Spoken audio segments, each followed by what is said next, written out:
Ninja and Flannel. If you're looking at getting your first firearm and you don't know where to start or what to do, you're in the right place, because today we're going to cover everything you need to know to get into firearms. So we're going to talk about the 5 essential things you need to know to get started with firearms. But first, I want to do a little note from the sponsor of today's video, which is called Aura. So I protect my home, my family, and all of my physical crap with stuff like this, 2 German Shepherds.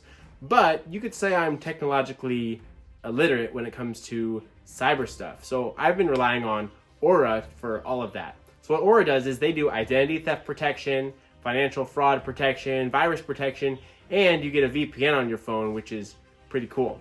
The biggest thing for me is that they take your phone number and erase it from spam callers so you don't get those pesky spam calls all the time like I used to get. So check it out in my description. There'll be a link, and as well as in the comments, and you can get a 14-day free trial. It'll help yourself out a lot, protecting your identity, and it helps support the channel so I can keep making videos.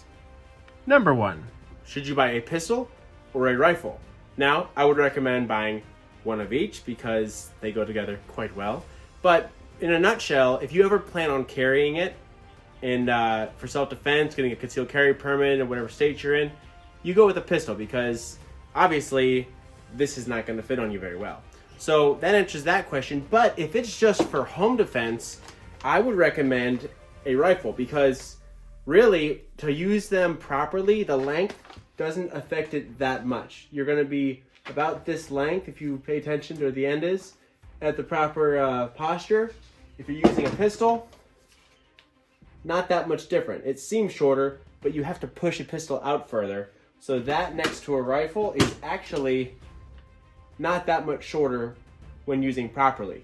So if you're going for just home defense and you're not planning on carrying, first thing I would buy is a rifle because it's going to be a lot more manageable. You're going to have more ammunition and it's going to do the job much better. Number 2, you're going to need to pick out the particular firearm you want to purchase. So let's say you're going the route of a pistol. A couple of noteworthy brands would be CZ, Sig Sauer, Glock, Smith & Wesson, and HK. There's just 5 off the top. I'll list a couple down in the description so you guys can look at them. And then in those categories, you're going to want to get a mid-sized, decently carryable, but still comfortable to shoot gun in 9mm semi-automatic. And that will be a great place to start and to learn from. It still fits nicely in your hand, but it's still also easy to conceal if you're going to conceal carry. And that's where I would start with a pistol. Now, if you go the route of a rifle, there's a little less information there. You're just going to get an AR-15. It's the best place to start. It's Barbie for men.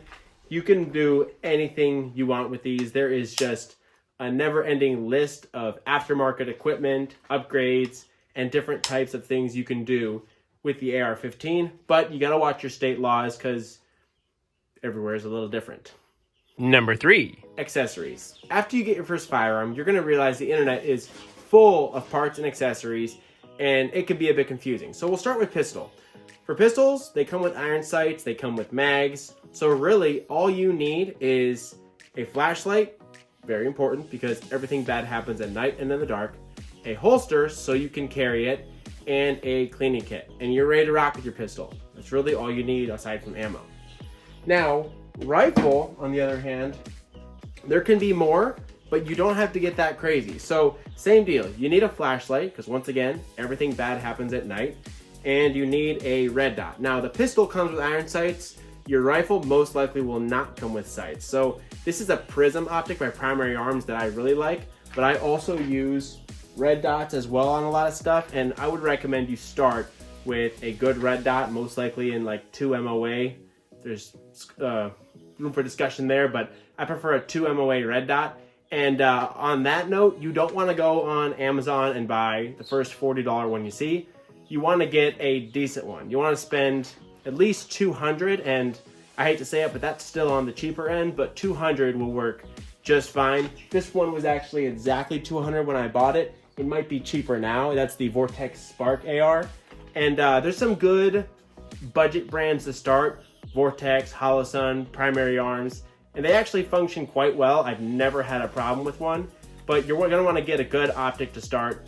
Don't buy the cheaper one. Otherwise, you'll end up buying the cheap one for 50 bucks, throwing it away, and still buying the more expensive one.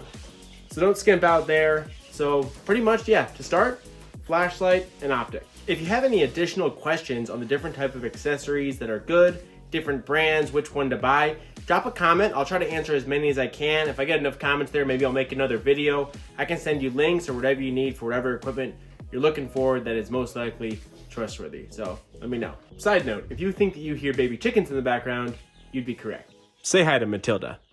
Number 4, training and a place to practice. Shooting firearms is not so much like riding a bike. It's more of a perishable skill. You don't do it for a long time, you'll pick it back up and you're ready to go, and you'll be all rusty. You can't hit the broadside of the barn. At least I can't.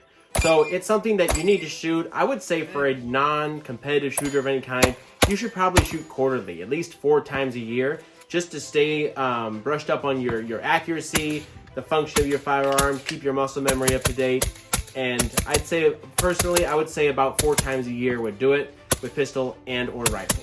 Aside from shooting several times a year, I would highly recommend taking a pistol and or rifle course right at the start to get you introduced to it. You can learn all the basic safety and function, maybe even some of the legal stuff right off the bat. Number 5, know your state and local laws. It's not worth going to prison on a technicality or for taking someone's word for what it is. Don't take your information off of forums. I'll put it up here. Here's the app I use. It's actually really nice. I think it's a one-time purchase of $4, and that you punch in what carry permit you have, and then it tells you what states you're good in, but you can also click on each state and look at basically all of their gun laws, assault weapons laws, and everything. So I would highly recommend getting that app because it actually updates with the actual laws, and you can click on it and read directly what the law says and cover yourself, because it's probably pretty easy in some of these states nowadays to get yourself in a bind. 2 side notes here at the end. 1, I'd recommend getting some type of storage for your firearms, a safe, a lockbox, something, preferably something quick that you can get out in emergencies, especially if you have children. 2, if you're getting into firearms, please find out what a FUD is, what FUD lore is, and please try not to become one, for all of our sakes. This video was written and directed by Ninja and Flannel. Please like and subscribe.